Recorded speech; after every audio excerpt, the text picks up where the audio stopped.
Dildo, Newfoundland. It is a place that often elicits a smirk from the uninitiated, but for those who have stood on its shores, it is a masterclass in rugged North Atlantic beauty. Located on the southeast arm of Trinity Bay, it's a town that balances its cheeky name with a soul made of salt, fog, and iron-willed history. In Dildo, the morning doesn't just arrive. It breaks over the hills like a soft gray secret. The harbor is a mirror for the painted clapboard houses, blues, yellows, and reds that defy the monochromatic mood of a foggy Tuesday. The rhythmic slap of the tide against wooden wharves in the distant lonely cry of a kittiwake. Dildo Island sits like a guardian in the bay, its grassy back hunched against the spray of the Atlantic. A mix of scoff and scuff, the smell of salt air mingled with the warmth of a nearby wood stove and the inviting hum of the local brewery. It is a place where the horizon feels both endless and like a warm embrace. While the name is what puts it on the map today, the history of Dildo is deep and layered, stretching back long before European sails appeared on the horizon. Long before it was a fishing village, the area was home to the maritime, archaic, and Dorset peoples. Dildo Island is one of the most significant archaeological sites in Newfoundland, revealing evidence of indigenous cultures dating back over 2,000 years. While legends abound, the name Dildo is documented as far back as 1711. Some believe it refers to a dildo, which is a wooden peg used in a rowboat to hold an oar in place.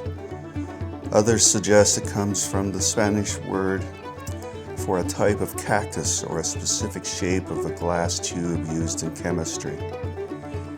It was likely a geographical descriptor for the shape of the harbor or nearby island, chosen at a time when the word lacked its modern, cheeky connotation.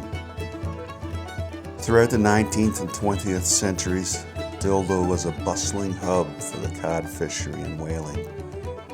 It wasn't just a quaint village.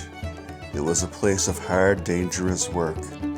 When the cod moratorium hit in 1992, the town, like many in Newfoundland, had to reinvent itself. Today, Dildo has embraced its quirky identity. In 2019, it gained international fame when late-night host Jimmy Kimmel ran for mayor, resulting in a massive dildo sign, Hollywood style, being erected on the hillside. In the cradle of the Bjorn Peninsula, where the fog rolls like a heavy wool blanket and the Atlantic pulse beats against the rugged granite, lies Fox Cove-Mortier. It is a place where the geography of the land is mirrored in the lines of its people's hands, weathered, resilient, and deeply connected to the salt. The history here isn't found in dusty archives as much as it is heard in the slap of the tide against the wharves. Settled by those with spirits as sturdy as the spruce, these twin settlements grew from the necessity of the hunt and the harvest. For generations, the community's heartbeat was timed to the arrival of the capelin and the run of the cod. The stage heads and flakes were the town squares where the wealth of the ocean was salted down for winter. The towering presence of the local faith provided a different kind of anchor, offering a sanctuary of wood and stained glass against the roar of the North Atlantic gales.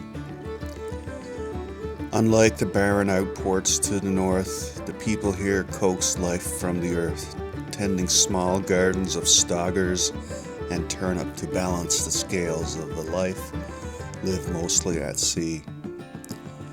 To walk through Fox Cove-Mortier today is to experience a kitchen party hospitality that has survived the resettlement eras and the changing tides of industry. It is a community built on the me and thee philosophy. If a neighbor's roof leaks or if their freezer is empty, the town moves as one silent helping hand.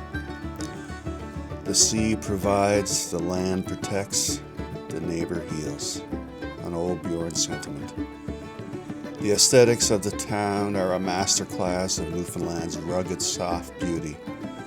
The cove is a silver crescent protected from the worst of the Placentia Bay swells.